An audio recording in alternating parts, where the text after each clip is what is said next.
Hey, everybody. This is Jordan McConnell with the Crohn's Veteran Podcast. Thank you so much for joining me today.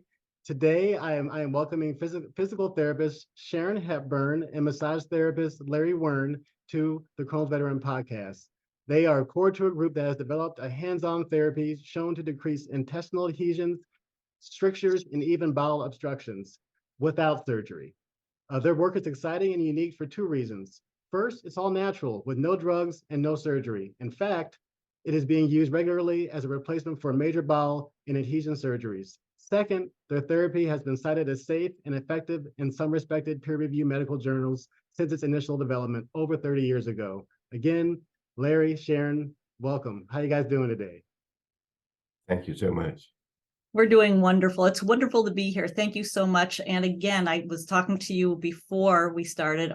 What a kudos to you to roll out this podcast, to be a veteran, to be working with Crohn's for so long, and then bringing this information to the public. So great job. Kudos to you. And thank you so much for having us on. Awesome. Well, thank you. Well, the pleasure is all mine. And Larry and Sharon, let's get started and give the people some knowledge here. So first off, if you guys could maybe give me some history of your work, decreasing adhesion, strictures, and bowel obstructions. So I'll start because Larry never likes to toot his own horn very much, so I'm going to toot it for him. Larry and Belinda. So Larry and Belinda are married, and I was going to show a picture of Larry and Belinda, but my screen sharing's off. So Larry and Belinda were married, and Belinda was diagnosed with cervical cancer. So the cervix is on the bottom of the uterus. And how does this relate to Crohn's? Hold on, we're going to get there. She had 8 weeks of radiation, external radiation, and then she had internal radiation, where they actually had to put little pellets in a metal tube, and they put it in her vagina, and she had to sit in a lead-lined hospital room for 72 hours. Wow. And she said it was excruciating me. And she had to do that twice. So she had 8 weeks of radiation plus this internal radiation.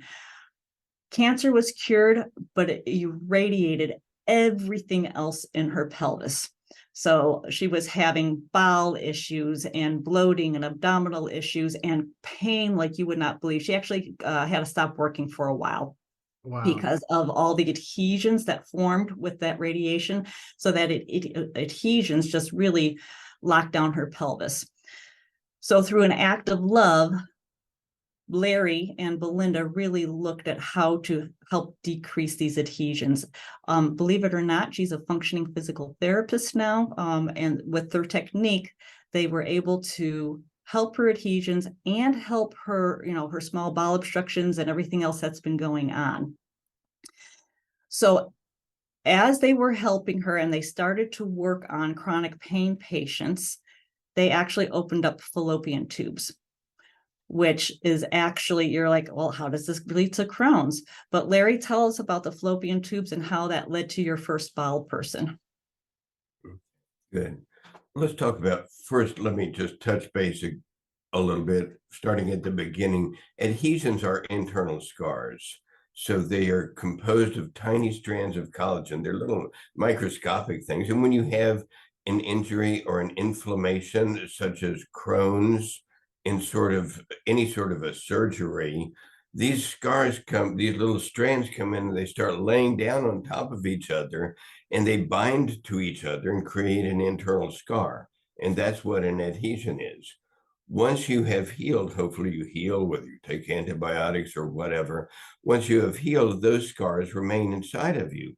So they become like an internal glue inside of you. They become like straitjackets in cases of Crohn's, really, for a lot of people, where they'll attach from inside an organ or from one organ to another.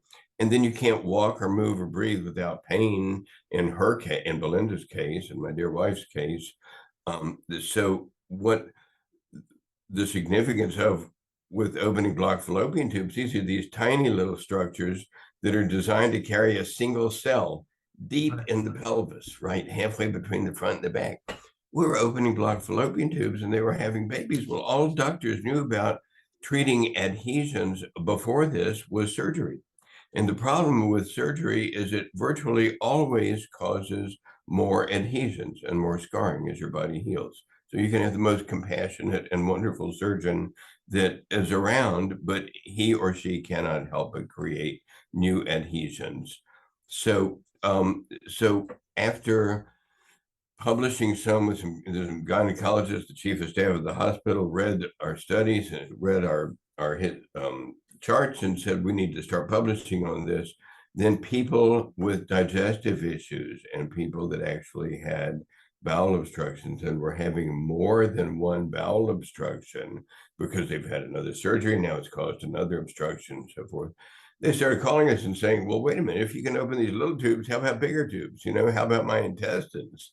Because food's not going through there, I'm going to die. I end up going to the hospital. They put an NG tube in my nose. They put IVs in me just for nutrition and to keep me alive. And the writing's on the wall. These doctors say they don't want to do surgery again. What am I supposed to do? So I Right. kind of went off a little bit off of your question, Sharon. But that's what we do. Oh yeah, I mean, I actually just met somebody, recently Can't that, hear you. yeah, I actually just went through. Can you Actually, hear? can you guys hear me? I can, yes. Okay. Yeah, I actually just met somebody recently that that was living with Yeah, I that hear you. kind of, I guess the IBS-C, I guess you would call that, right? And irritable bowel syndrome with constipation, and that person had to have surgery, and have a few inches of their colon taken out, and so I'm assuming if life was fair and they knew about this kind of this kind of therapy, beforehand, they might have been able to avoid that, right? Right, right, And absolutely. okay, and so yes, and also one of the previous hosts, the co-hosts of the Crohn's Veteran podcast, her name was Renika, and one of the things that she did to kind of help raise awareness for Crohn's disease was talking about the relationship with women's reproduction and Crohn's, and so kind of thank you for kind of explaining that a little bit for for the women that are out there that listen to this show too, and and so I guess from there, so Larry, maybe if you could go into sharing how successful you've been treating these adhesions for people, these kind of breaking up the scar tissue. Sure. Yeah, we've always liked to feel comfortable looking people in the eye and saying we think we can help you or we don't, or this is what our success rate is, because it's just the way I was raised. You don't just pick a number out of the air, you find out. So we hired PhDs to find out what the heck we were doing, and we can talk a little bit about that and the structure of adhesions, and also to write some studies. In the latest study, we had this physician. She taught surgery at Harvard Medical School for 20 years. She moved to Stanford, which is sort of the Harvard of the West Coast, about 5 years ago.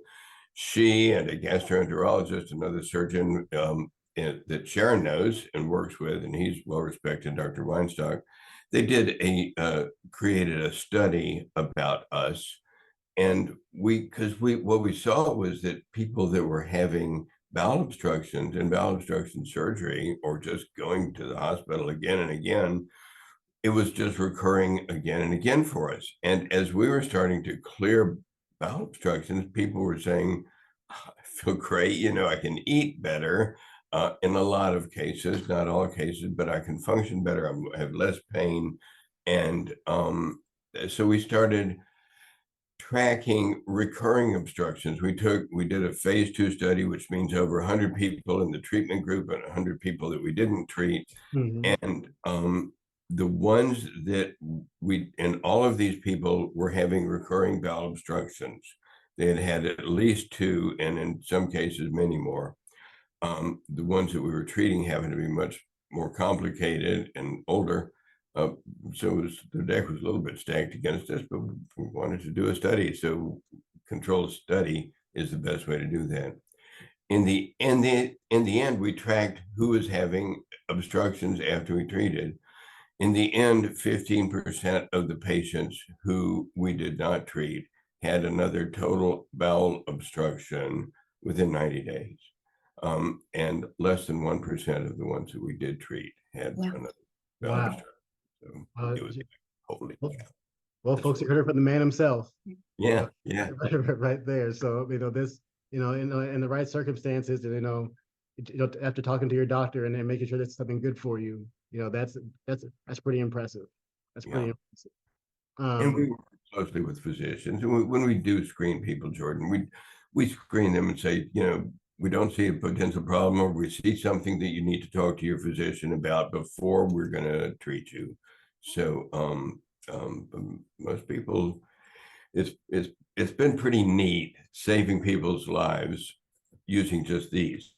It's no drugs and no surgery, so it's in its infancy. But 3 doctors have told us that we should win a Nobel Prize, or could. Don't know it will be posthumous if that ever occurs, but Sharon and I just enjoy saving lives, as do our other therapists. Right. That's what it's about, is, it's making an impact, helping people. Right. And so, yeah, I mean, I said, my story, personally, just to remind folks that, that haven't heard, recently, is that, I was diagnosed with Crohn's disease in 95. I had kind of emergency surgery. I was, fine on Friday. I was very sick on Saturday, still sick on Sunday morning, and went to the emergency room. I was there for 5 minutes before they told me to strip down where I was standing and, and put on a gown. They put me into the emergency on the table, and they kind of exploratory surgery that resulted in 6 inches of my colon taken out and my appendix taken out and Crohn's disease. And then so for about, I was in the hospital for a week or so, home for a week. And then I had no symptoms pretty much at all for the next 13 years. And then in 2009, I was very sick again for about 6 months. And I went to the emergency room, I think 4 times that year for pain. The third time I had a temporary ileostomy put in.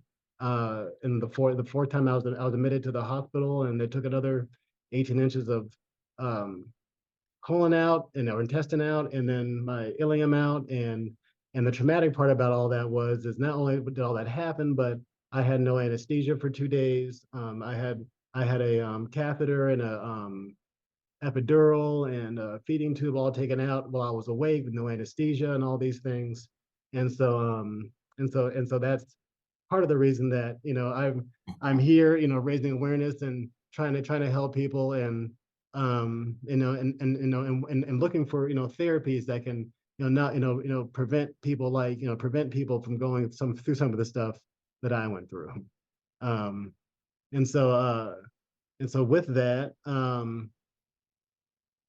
so Sharon, so how would you say, you know, um, when you're actually, feeling on on somebody's, I guess, abdomen, in this case, can you actually feel, those adhesions dissipating, dissolving, and can you describe, that process and what that feels like, please? Absolutely. And so to answer your question shortly, yes, absolutely. We could feel these adhesions slowly dissipating. A short story. I had a physician come in and ask me, could you please show me what you're feeling when you feel adhesions? Now I have over 30 years of feeling adhesions, and this surgeon had, 25, 30 years of having surgery. And I'm like, oh, here's one, here's one, here's one. And he's like, I don't feel anything. So just FYI, if you're asking somebody who's not trained to feel adhesions, it would be like asking me to do surgery. I'm not trained to do surgery. I would never want to. So it's very difficult to ask somebody who doesn't know how to feel adhesions how to do it. But it kind of feels like a bowl of cold spaghetti. Do you know when you put that in the refrigerator and it's all cold and congealed and it doesn't move, and you couldn't get a spoon in there and you can't twirl it around? Well, we go in there with some really deep, deep pressure, and we start really pulling these adhesions apart one by one. So eventually that bowl of spaghetti just is really movable. But what that really is your organs are now movable, right? And Mhm. so here's the lumen of your intestine. I'm showing a hole in my fingers.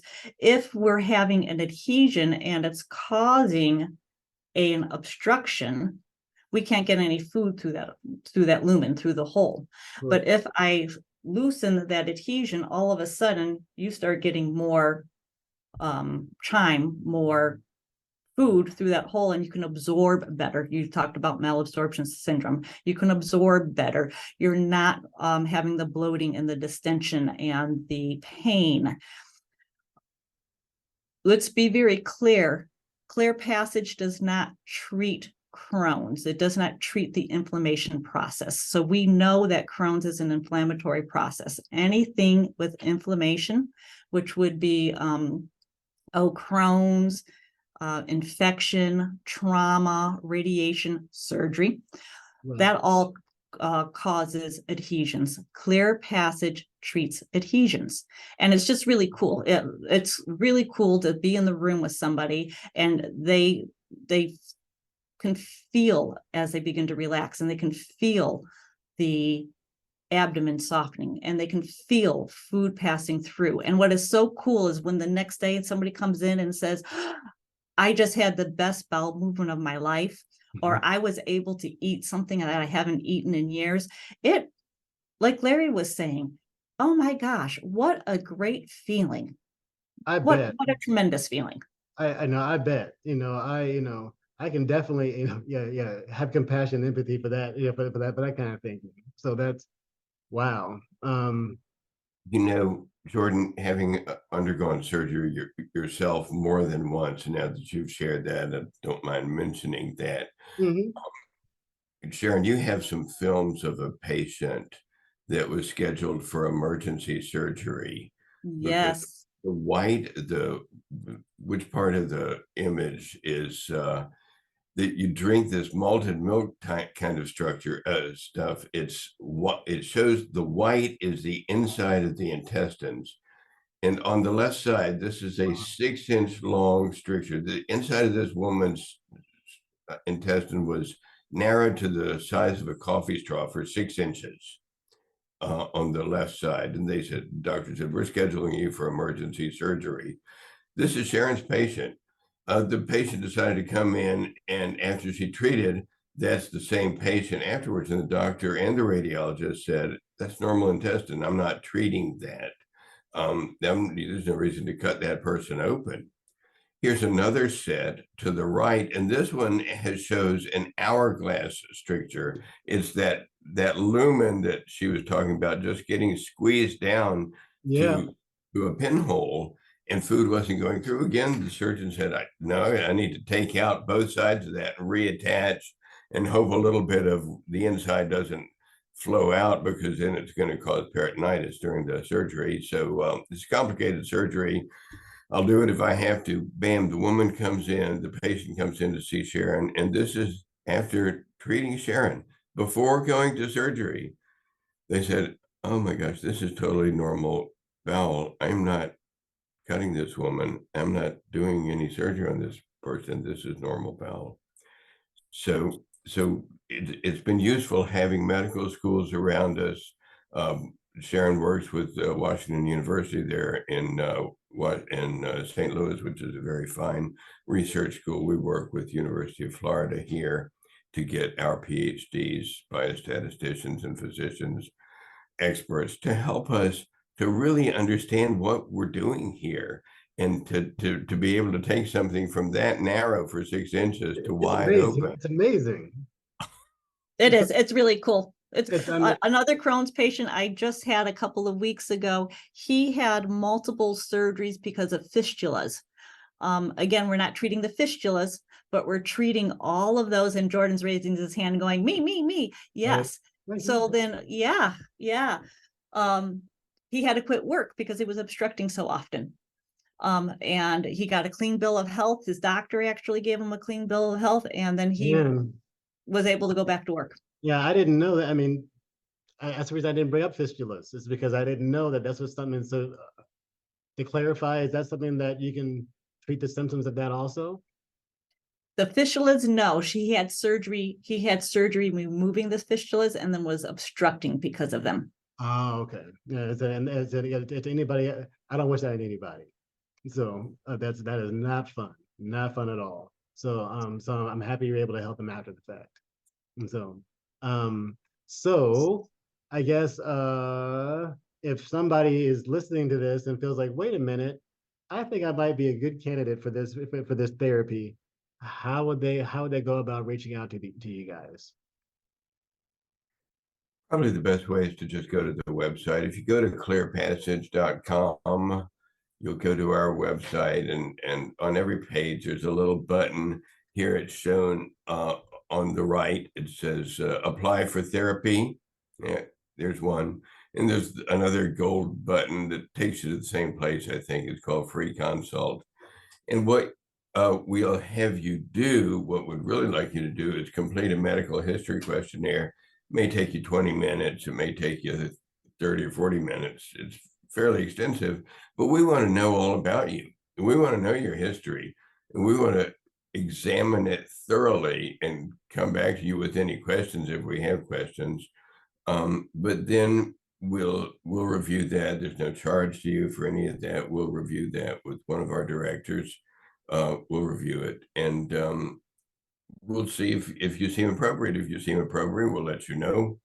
And we do have about 10 locations now, from Los Angeles to London and Canterbury, England, right where the channel comes across for the Europeans. And so New York, and main offices are in Gainesville and St. Louis, but also Los Angeles and Dallas. And so Yeah, that was something.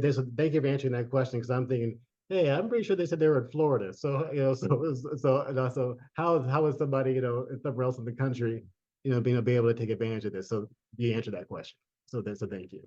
Yep. Uh, And the website really is extensive. We have great Better Business Bureau reviews. So go to the BBB, check out our reviews, our Google reviews. I mean, people don't say mean things about us.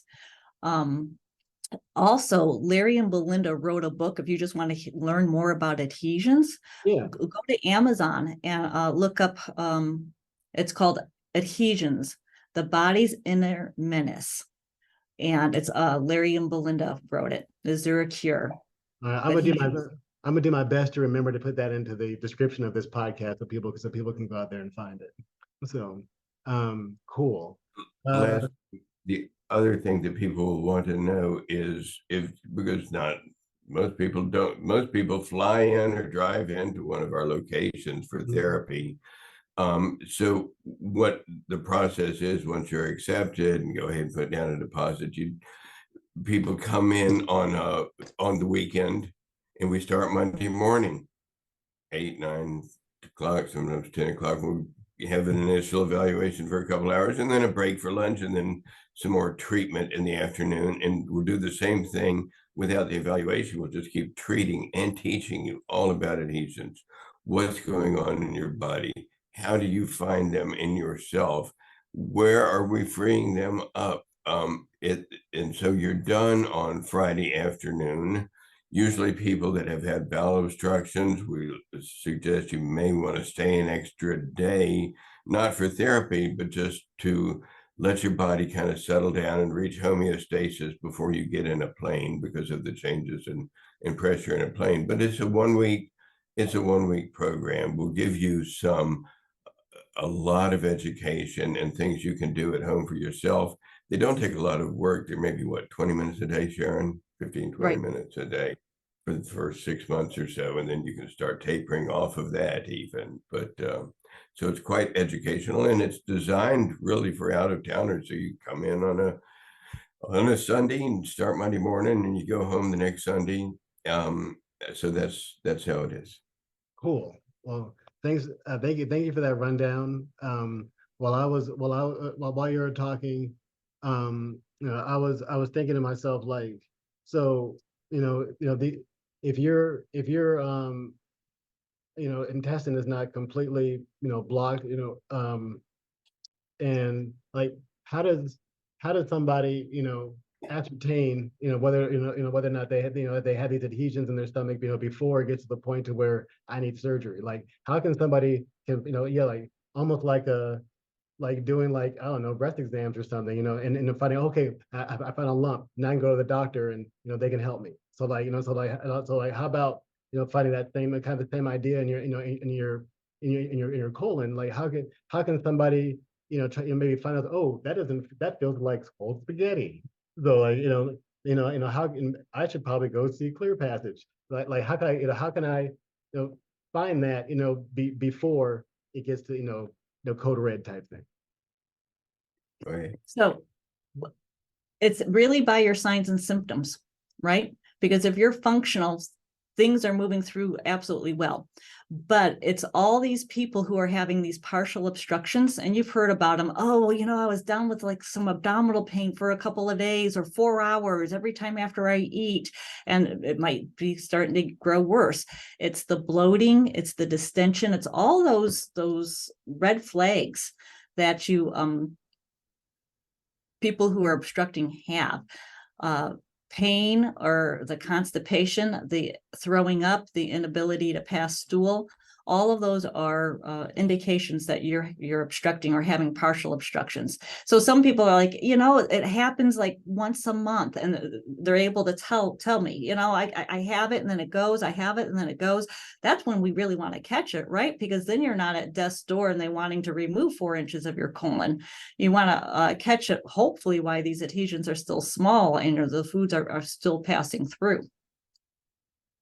Cool. Okay.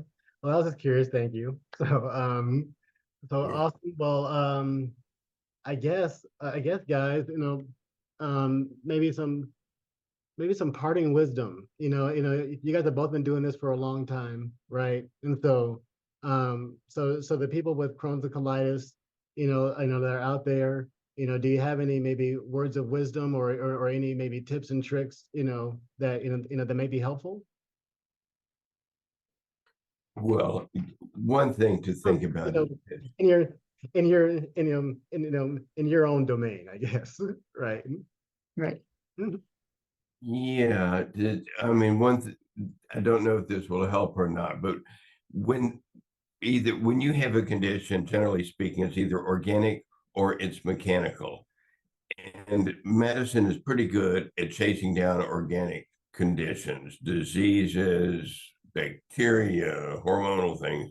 If you're having pain and you're having these kind of symptoms that Sharon is talking about, and nobody can figure out what it is, it's probably mechanical.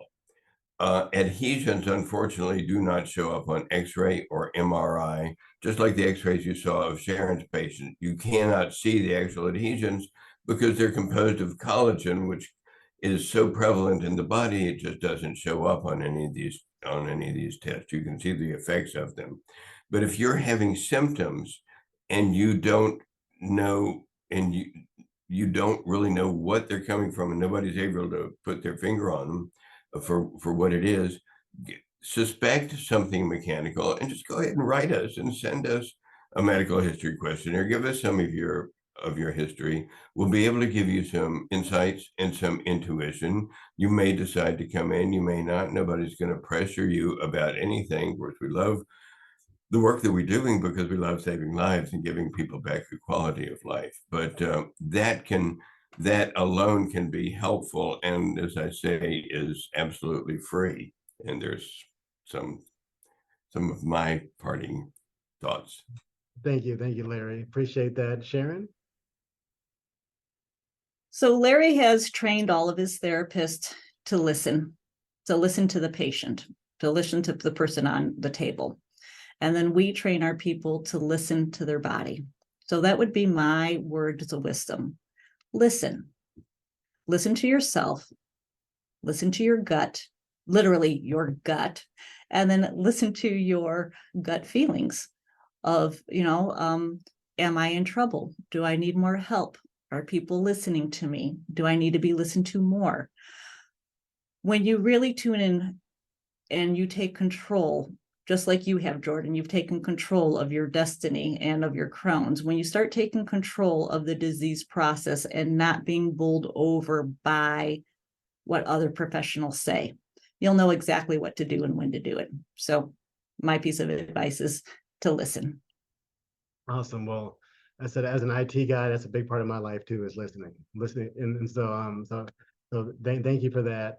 And I said, to everybody out there that's listening to the show today, if you found, value in what we're doing and what I'm doing, please, subscribe to the show, share the show. We're on Spotify and Anchor and like Apple and Google and all these platforms. Every podcast platform you can think of, I'm on it. I have a YouTube channel, so you can catch this video on it. And I'm actually going to be changing that. I'm actually going to be doing Spotify video and Spotify audio, kind of going forward. So check that out. Of course, Larry and Sharon, if you know anybody out there that that wants to raise awareness for Crohn's and colitis, they can check out the Crohn's Veteran store. I have tons of awesome stuff for Crohn's and colitis merch on there, and with literally the sole purpose of that is to raise awareness, and I wanted the Crohn's awareness stuff that like looked cool and you felt cool wearing it, and because everything was like butterflies and like purple and stuff, and so like I needed to find something a little more non-gendered, so yeah, so I have actually just made a Crohn's Veteran gym bag yesterday for the store, so check that out. So yeah, I'm this year is going to be fun. I'm thinking about doing a YouTube cooking channel for IBD. With kind of like a father and son thing. So that'll be fun. And yeah, just trying to just grow awareness. And so you guys being on here talking about adhesions, this is so important for people that have IBD and so important for people with Crohn's. And so I really hope people not only take something away from this conversation, but actually go to clearpassage.com and see what you guys are about to. Hey, Jordan, let me mention one last thing. Let me thank you for your dedication and for everything you've done. I mean, I know how much work you have put into it, and you do put into this, working full-time, being a full-time father of several kids as well, and having Crohn's and doing this. Remarkable, and kudos to you, sir. Hey, thank you. And a dog. We realized early on that there was no diet guide for people that were having recurring bowel obstructions, and that the AMA diet guide of more and more fiber was just making corks and helping to create more business for the surgeons and us, which we really didn't want. So there is a diet guide for people with bowel obstruction who are having these recurring symptoms that Sharon talked about at our website. And on one page, there's like 9 different levels where you can say, oh, this is where I am. If I want to test the waters, I'll come up to this. Let me just back down to this. And it's more of a liquid diet at the bottom, and it's more of a full diet at the top. But so that's absolutely free. It's about a 42-page brochure. It's really beautifully done too, as well. It's at our website. Very cool. Okay. Yep. You heard the man, check it out. So, cool. Well, Larry, Sharon, thank you so much. Again, I'm wishing you guys continued success, and I hope you're able to help tons of more people for a long time coming. And again, check us out, Crohn'sVeteran.com, Crohn'sVeteranStore.com. And again, guys, thank you very much. Peace and love. Thank you so much.